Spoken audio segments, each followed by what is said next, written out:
Still very sketchy circumstances, but what is happening at the moment, from the information that we were able to gather, is that 170 people are being held hostage by at least 2 gunmen inside the Radisson Hotel. So that's a luxury hotel in the business area of the capital city, Bamako. It all happened early this morning around 7 o'clock.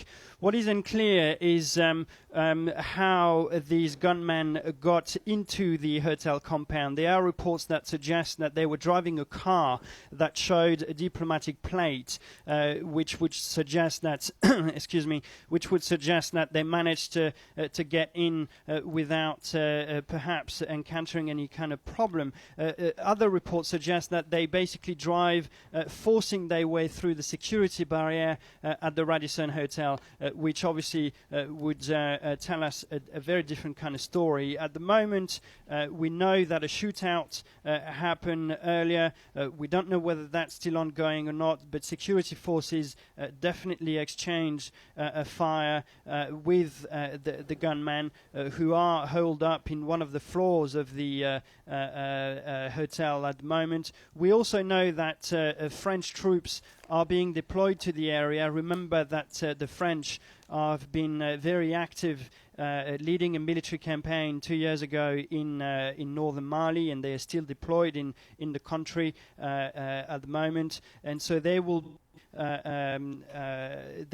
are meant to be on the ground as I speak, helping the security forces try to get a grip on the situation, which is very unclear for now. Yeah, I mean, Thomas, the Islamist rebels who were fighting against the Tuareg rebels, of course, not so long ago. What is their, if you like, their core strength within Mali now? Is this the sort of way in which they can make a mark?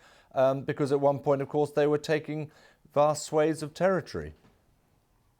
Yes, exactly. Remember back in January 2013 when the French intervened, the reason behind their intervention was to stop the advance of these jihadi groups that you've just talked about, because they had taken over the northern region for nearly 10 months, and we're talking about 2/3 of the country.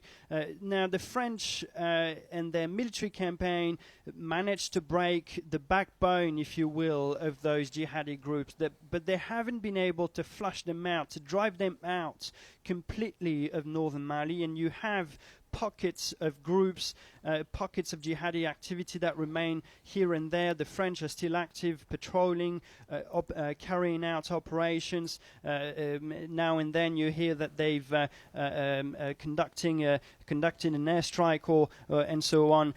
But this is the kind of attacks that we've seen over the last few months. In March this year, there was an attack carried out by one of these jihadi groups linked to Al-Qaeda on a restaurant on a busy Saturday night in a busy neighborhood of the capital city, Bamako. There were 5 people who got killed that night, including 2 or 3 rather Europeans, and that was claimed by the group of Mokhtar Belmokhtar, and a former well-known Al-Qaeda Islamist militant. So this is exactly the way that they can strike.